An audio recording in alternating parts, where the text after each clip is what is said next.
dear friends, my name is Kat. Let's Do It Russia, and right now I'm sending you greetings from the Yaroslavl town. This is my home region right now, and as you know, 5 years ago we started from the Let's Do It action here, and right now our problems is far away more than just collecting a couple of bottles from the forests around our town. As you see right now, all these people on this square, they come to the illegal meeting, illegal protest meeting, to speak to our authorities. 2 weeks ago, we've got a problem in our region, and the Moscow started to collect and bring the dump from the Moscow region into the Yaroslavl, Kaluga and other bordering cities around the Moscow. As you know, Moscow is the capital of Russia. It's a huge megapolis. It's 20 million of people living there, and it is producing enormous amount of trash every minute. Basically every day Moscow can produce more trash than a general town from the like Yaroslavl. So here is the problem. If we don't introduce the separate waste collection right now, if we won't come to the recycling system at that moment, that would be impossible.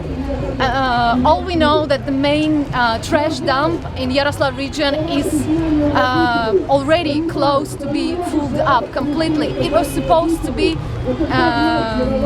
renovated quite soon, but right now we've got 30 tons huge trucks coming every day from Moscow to bring their dump waste over here. That meaning that we are just going to suffocate from the waste and from, I don't know, self-incineration that happening all the time on the Russian dams. And why we know that?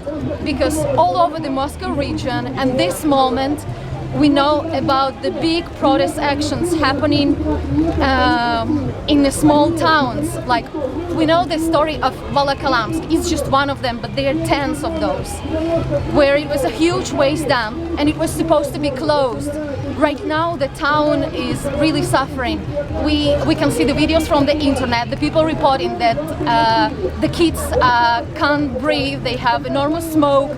The dump is producing self-incineration constantly, and the Moscow region authorities are just violating the rights, the constitutional rights basically of the citizens to have a safe environment for living and to have adequate information about what's going on actually in the town and what's going on about our situation. That's exactly what's happening right now in my town. In Volokholamsk, for example, people got into the point where even the price of their properties had declined. Right now they could not live there, but they can't even sell the lands or the pieces, the flats that they have there, because it doesn't cost anything. With this terrible smell, with this terrible situation and scandal all over the place, it's impossible to work it out.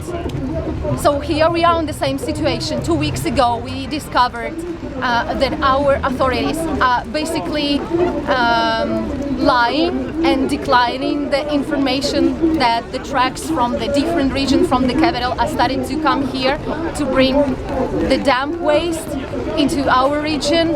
Right now they seem to be, the evidence seems to be so obvious, because hundreds of volunteers has already reported with the videos and photos all over the internet that there are trucks, the huge trucks that used to work in the Moscow region. Right now they are coming to all over the towns around the Moscow.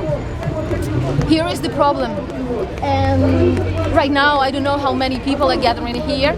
Within just 2 weeks we had more than 30,000 of people signing up a petition to protest against the illegal waste dumping in Yaroslavl region, and also for as soon as possible introducing the separate waste collection in the town.